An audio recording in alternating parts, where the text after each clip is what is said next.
A paz do Senhor Jesus, que bom estar de volta para mais uma aula da Escola Bíblica Dominical, segundo trimestre de 2020.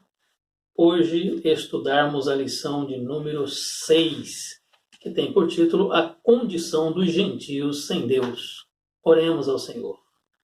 Pai, eu te dou graça por esta oportunidade. Meu Deus, pelas vidas que acompanham também, Senhor, esta aula. Abençoa todos nós, Senhor, dando a Tua direção e graça, revelando-nos a Tua palavra e abençoando, Senhor, cada uma destas vidas para que sejam edificadas em Cristo Jesus. Assim te louvo e agradeço em nome de Jesus. Amém. Vamos falar sobre as condições dos gentios, que está em Efésios capítulo 2, verso 11. Portanto, lembrai-vos que em outro tempo eres gentios na carne, chamado incircuncisão, pelos que na carne se chamam circuncisão, feito pela mão dos homens. Estamos falando então sobre os gentios que se converteram a Cristo e são chamados a atenção para lembrar de que em outro tempo eles eram chamados incircuncisão. A verdade prática, outrora sem Deus, por meio de Cristo, os gentios tornaram-se descendência de Abraão e herdeiros da promessa. Estavam ausentes da família de Deus e agora pertencendo à família de Abraão. É isso que nós vamos estudar nesta lição e para isso nós vamos seguir a leitura bíblica em classe que está em Efésios capítulo 2, versículo 11 e 12 e Romanos capítulo 4, versículo de 12 a 14.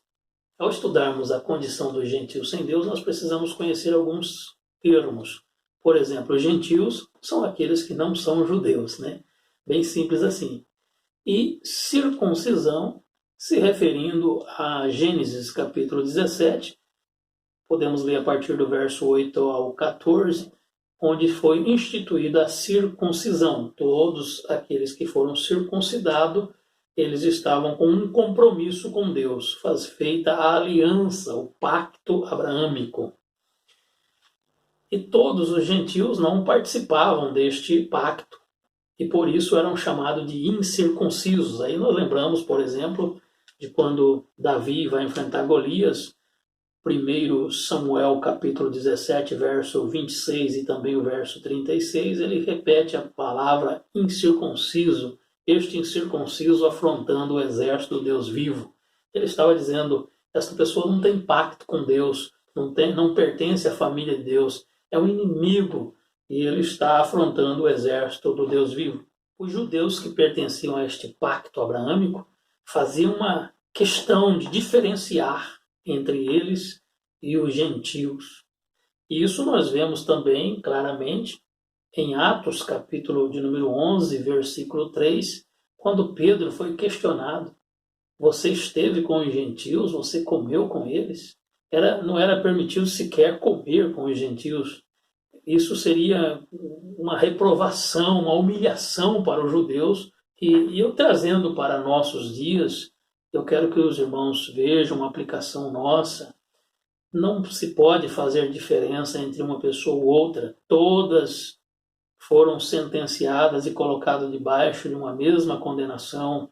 A Bíblia diz em Romanos capítulo 3, verso 23, porque todos pecaram e destituídos foram da glória de Deus. Mas todos, então, agora merecem ou carecem da salvação. E Deus amou a todos. João 3,16 diz, porque Deus amou o mundo de tal maneira que deu seu Filho para que todos aqueles que nele crê não pereçam, mas tenham a vida eterna. Então, o amor de Deus alcança a todos. Nós não podemos fazer tais discriminações. Em 1 aos Coríntios, capítulo 5, nós temos no verso de número 9 a 11, uma explicação de Paulo. Veja, já por carta vos tenho escrito que não vos associeis com aqueles que se prostituem. Isto não quer dizer absolutamente com os devassos desse mundo, ou com os avarentos, ou com os idólatras, ou com os roubadores, porque então vos seria necessário sair do mundo. Mas agora vos escrevi que não vos associeis com aqueles que, dizendo-se irmãos, for devasso, avarento, idólatra, maldizente, beberrão, roubador, com o tal, nem ainda comais. Então veja, o apóstolo Paulo está nos mostrando que não devemos andar com os falsos irmãos, né? Porque andarão dois juntos se não estiverem de acordo. Agora, o homem ímpio, pecador, falho, ele precisa da nossa presença para ouvir a voz de Deus, para ser instruído por nós sobre a palavra de Deus e se converter e mudar a sua atitude de vida e entregar a sua vida a Jesus Cristo. O item 1 da nossa lição é chamados incircuncisão. Ele está dividido em 4 subtópicos. O primeiro, devemos conceituar o que é circuncisão. Você leia, está bem definido em Gênesis capítulo 17, do verso 8 ao 14. Agora, eu quero falar do significado mais específico. Circuncisão é uma aliança. Nós poderíamos citar esta aliança abraâmica como um pacto de Deus com o homem. E isto é o que nós precisamos lembrar, que quando nós tivermos a nossa circuncisão no coração, nós temos um pacto com Deus. E é sobre isso que nós vamos tratar. O número 2 do item 1 fala-nos sobre o significado religioso da circuncisão. A cirurgia foi feita em um órgão sexual masculino e ali lembrava ao homem a sua santificação. Ele tinha um compromisso diante de Deus de viver uma vida santa. Isso nos remete a 1 Pedro capítulo 2, versículo 9 e 10. Mas vós sois a geração eleita, o sacerdócio real, a nação santa, o povo adquirido, para que anuncieis a virtude daquele que vos chamou das trevas para a sua maravilhosa luz. Vós que em outro tempo não erais povo, mas agora sois povo de Deus, que não tinhais alcançado misericórdia, mas agora alcançastes misericórdia. Eles, naquele pacto, estavam sendo alcançados pela misericórdia de Deus, sendo escolhidos como povo de Deus. Nós também. Então, nós estamos falando de uma circuncisão e o significado dela é a santificação, uma vida de santificação. Nós somos chamados para esta vida de santificação. O número 3 do item 1 ainda, a circuncisão no coração. Veja, estamos falando de uma circuncisão feita no interior, no coração do homem. Aquela circuncisão feita por mãos humanas, como está aqui no nosso texto áureo, veja, por aqueles que chamam circuncisão feita pela mão dos homens. Esta circuncisão feita pelas mãos dos homens era um pacto entre Abraão e Deus, mas prefigurando a verdadeira circuncisão feita no coração. A circuncisão de um homem agora que tem um compromisso com Deus, de viver em santidade. Essa circuncisão, ela está realmente pactuada em Cristo Jesus. É por isso que nós lemos em 2 aos Coríntios, capítulo 5, verso 17, quem está em Cristo, nova criatura é. As coisas velhas passaram e eis que tudo se fez novo. É um novo pacto, é uma nova criatura, é um novo viver. E esta palavra de circuncisão no coração já foi um apelo feito ao povo de Deus. Lá em Deuteronômio, capítulo de número 10, versículo 16, nós lemos assim: circuncidai, pois, o prepúcio do vosso coração, e não mais endureçais a vossa cerviz. Ele estava falando, faça um compromisso comigo, faça um compromisso, Deus falando com homens, com o seu povo, faça um compromisso comigo. Este compromisso é estar em Cristo. Hoje nós reconhecemos isso, estar em Cristo Jesus. Circuncisão, vamos ver também esta expressão da palavra de Deus em Romanos capítulo 2, versículos de número 28 e 29. Porque não é judeu o que o é exteriormente, nem é circuncisão o que é exteriormente na carne, mas é judeu o que é no interior, e circuncisão o que é do coração, no espírito, não na letra, cujo louvor não provém dos homens, mas de Deus. Podemos ler ainda Primeira aos Coríntios, capítulo 7, versículo de número 18 e 19. Olha aqui. E alguém chamado, é alguém chamado estando circuncidado? Fique circuncidado. É alguém chamado estando incircuncidado? Não se circuncide. A circuncisão é nada, e a incircuncisão nada é, mas sim a observância dos mandamentos de Deus, isto é. Aleluia. Veja, a circuncisão no coração. Deus está pedindo de nós um compromisso com Ele, e não simplesmente fazer um corte no corpo, e não simplesmente fazer uma marca no corpo. Ele não está pedindo um compromisso exterior, mas sim o interior, que aí, claro, se sobressai no exterior, e a nossa vida prática e atitudes revelam o que está no nosso interior como homens de Deus, como servos de Deus. Circuncisão no coração é o que se espera, é a circuncisão no interior do homem. E o número 4 do item 1, nós vamos falar sobre a circuncisão na nova aliança. É a circuncisão de estar em Cristo. Veja, nós podemos ler Filipenses capítulo 3, verso 3. Porque a circuncisão somos nós, que servimos a Deus em espírito e nos gloriamos em Jesus Cristo e não confiamos na carne. Quem vive em Jesus está na circuncisão da nova aliança. Tem um compromisso com Ele, tem uma aliança eterna com Cristo. Aleluia! Se você vive em Cristo Jesus, ande em espírito e não cumpra os desejos da carne. Não temos mais compromisso com a carne. A circuncisão somos nós. Agora, qual o sinal que eu tenho desse compromisso com Deus? Sou eu mesmo. O sinal sou eu mesmo. Eu vivo em Cristo. Como diz Paulo aos Gálatas, capítulo 2, verso 20.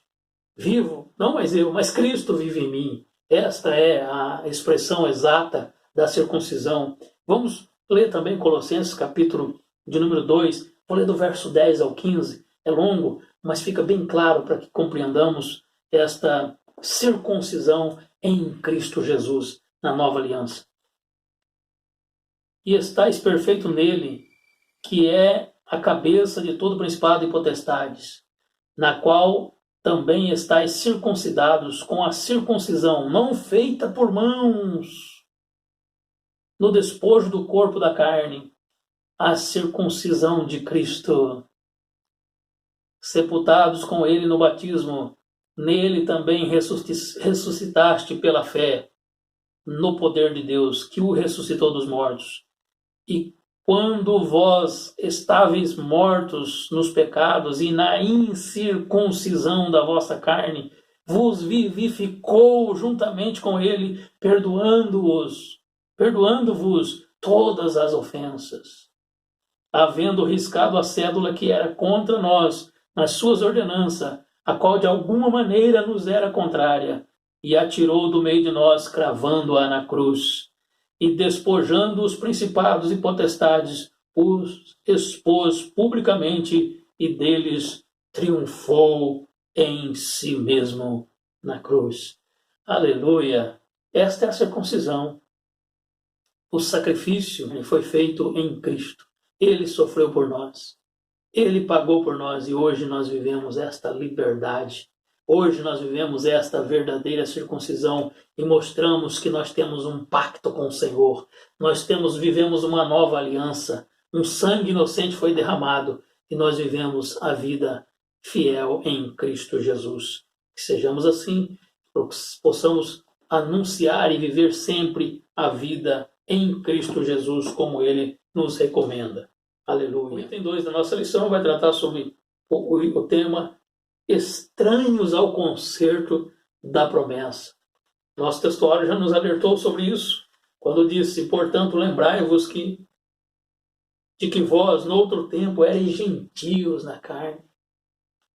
Outro tempo, nós fomos gentios na carne.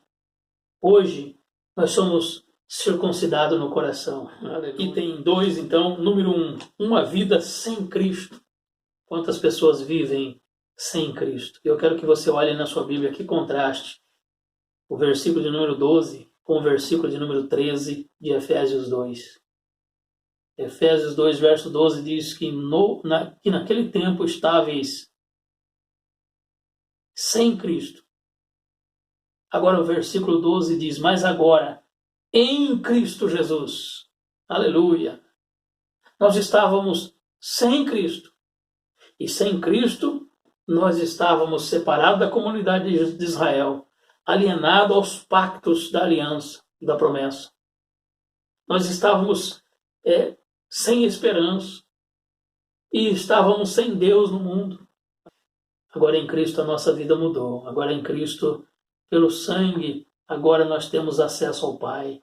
Agora Cristo, a nossa paz. Em Cristo nós somos reconciliados. Veja que a nossa vida mudou a partir de que Cristo nos alcançou. Estávamos sem Cristo. O povo de Israel estava sem Cristo. Ainda que eles tinham a circuncisão feita na carne, mas também estavam sem Cristo. E quando Cristo se manifestou em João capítulo 1, verso 11, os seus não o receberam. Mas todos quanto o receberam, deu-lhes o poder de serem feitos filhos de Deus. A saber, os que creem no seu nome. Se você recebeu Jesus crendo nele como seu único e suficiente Salvador, hoje você faz parte desta família de Deus. Item 2, número 2, separados da comunidade de Israel. Não pertencíamos ao povo de Deus. Estávamos separados da comunidade de Israel. Mas eu quero ler o verso 13 e 14 agora em Cristo. Mas agora em Cristo Jesus, vós que antes estáveis longe, pelo sangue de Cristo chegastes perto, porque Ele é a nossa paz, o qual ambos os povos fez um, derribando a parede da separação que estava no meio. Jesus derrubou a parede de separação. Aleluia! Estávamos separados da comunidade de Israel. Agora, essa parede não existe mais. Jesus nos uniu. Todos em Cristo somos uma única família. Nós pertencemos à família de Deus. Fomos colocados na família de Israel, enxertados na videira. Nós fazemos parte da família de Deus. Pertencemos ao corpo de Cristo e vamos morar no céu. Você já faz parte dessa família? Se não faz, corra aos pés de Jesus. Recebe Ele como seu único e suficiente Salvador e pertença a essa família em nome de Jesus Cristo. Item 2, número 3. Alienados aos pactos das promessas. Nós podemos citar aqui o pacto abraâmico, o pacto davídico e o pacto mosaico. Cada um deles é estabelecido em relação ao homem com Deus. Mas eu quero lembrar você o seguinte, no pacto abraâmico, que está em Gênesis capítulo 12, verso 1 ao 3, ele fala que nós pertenceríamos à família de Deus. Em ti, Abraão, vem o descendente, vem o Messias, o enviado. E as famílias serão abençoadas. Nós fazemos parte dessa família de Abraão através do Messias prometido. Fora de Cristo, nenhuma dessas alianças tem valor. Sem Cristo, nada. Então, nós estamos falando de uma nova aliança. Nós estamos falando de um pacto atual, de uma vida com Deus, de uma vida em Cristo Jesus. E assim pertencemos ao Senhor. Gálatas capítulo 3 e o versículo 29. Aqui está bem claro, dizendo assim, e se sois de Cristo, então sois descendência de Abraão e herdeiros conforme a promessa. Nós temos tudo em Cristo, irmãos. Nós temos tudo em Cristo. Todos os pactos, todas as alianças estão centralizadas em Cristo. E nós, tendo a Cristo, nós pertencemos à família e somos herdeiros conforme a promessa.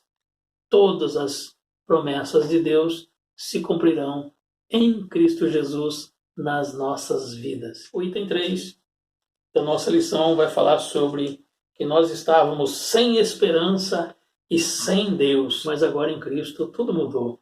Vamos ler Colossenses capítulo 1, versículos 4 ao 6, está escrito assim, porquanto ouvimos da vossa fé em Cristo Jesus e da caridade que tendes para com todos os santos, por causa da esperança que vos está reservada nos céus, da qual já antes ouviste pela palavra da verdade do Evangelho, que já chegou a vós, como também está em todo o mundo, e já vai frutificando, como também entre vós, desde o dia em que ouvistes e conhecestes a graça de Deus em verdade. Nós passamos a ter esperança quando ouvimos este Evangelho, quando ouvimos que há uma graça enviada em favor do homem, quando nós ouvimos este Evangelho da nossa salvação. Isso tudo gerou em nós uma esperança reservada no céu. Nós temos esperança. Não tínhamos, estávamos desprovidos de esperança. Lembra quando vocês eram incircuncisos? Agora nós somos a verdadeira circuncisão. Nós vivemos em Cristo e agora nós temos esperança. O verso ainda 27 nos diz assim, olha, aos quais Deus quis fazer conhecer quais são as riquezas da glória deste mistério entre os gentios, que é Cristo em vós, a esperança da glória. Qual a esperança nossa? Não é a mesma que de esperar Jesus Cristo na sua vinda e nós subirmos com Ele? Não é essa a esperança? Esta é a minha esperança. Esta é a sua esperança? Nós temos essa esperança. Jesus está voltando e nós vamos subir com Ele. E aqui em 1 Pedro, capítulo 1, verso 3, diz assim, bendito seja o Deus, o Pai de nosso Senhor Jesus Cristo, que segundo a sua grande misericórdia, nos gerou de novo para uma viva esperança pela ressurreição de Jesus Cristo dentre os mortos. Nós temos esperança. Que esperança é essa? Uma herança incorruptível, incontaminável, que está guardada nos céus para vós. Aleluia! Nós temos esperança. Nós não tínhamos esperança, mas agora temos esperança. Nós vamos morar no céu, nós vamos habitar com o Senhor. Você tem essa esperança? Se não tem, aceite Jesus Cristo como seu único e suficiente Salvador. Procure uma igreja, reconcilie com o Senhor, volte aos pés do Senhor. Não fique neste mundo sem esperança. E por fim, qual era a nossa condição? Número 2 do item 3. Éramos sem Deus no mundo. Sem Deus. Estávamos sem Deus no mundo. A palavra sem Deus, do grego, é ateoi, da onde vem a palavra ateus. Sem Deus. O mundo, na verdade, eles têm diversos deuses, mas não é o Deus verdadeiro. Esta palavra ateoi quer dizer sem Deus, ou não possui o conhecimento do verdadeiro Deus. Mas você conhece o verdadeiro Deus. Você conhece o verdadeiro Deus. Paulo, quando discutia com os atenienses, ele dizia, eu vejo que vocês são supersticiosos, vocês faz oferenda a diversos deuses, e aqui vocês colocaram oferenda até um Deus desconhecido. É esse que eu vos anuncio. Porque este é o Deus verdadeiro. É um Deus que não é feito por mãos humanas e não está aqui colocado para adoração como uma imagem, mas Ele é o verdadeiro Deus vivo, presente e está conosco todos os dias, todos os instantes. Você tem esse Deus verdadeiro? Estávamos sem Deus, mas agora temos o Senhor conosco. Ele peleja a nossa causa, Ele batalha a nossa guerra. Atos 19, verso 26, está escrito assim, e bem vedes e ouvis que não só em Éfeso, mas até quase em toda a Ásia, este Paulo tem convencido e afastado uma grande multidão, dizendo que não são deuses os que se fazem com as mãos.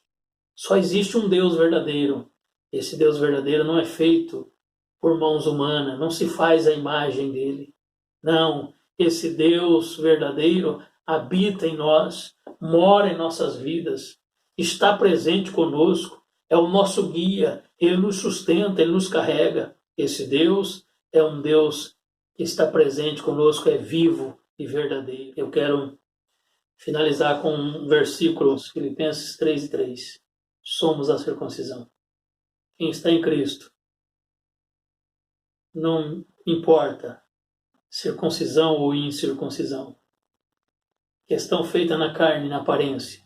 Sepulcros caiados, bonito por fora, mas por dentro, às vezes, manchado do pecado. Isso não vale de nada. O que vale é estar em Cristo.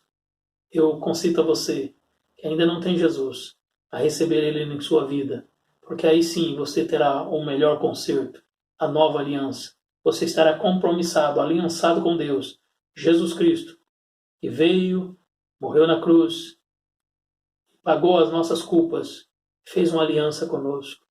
Ele deixou-nos o Espírito Santo como penhor da nossa herança. Ele voltará para nos buscar. Jesus Cristo, o nosso Senhor.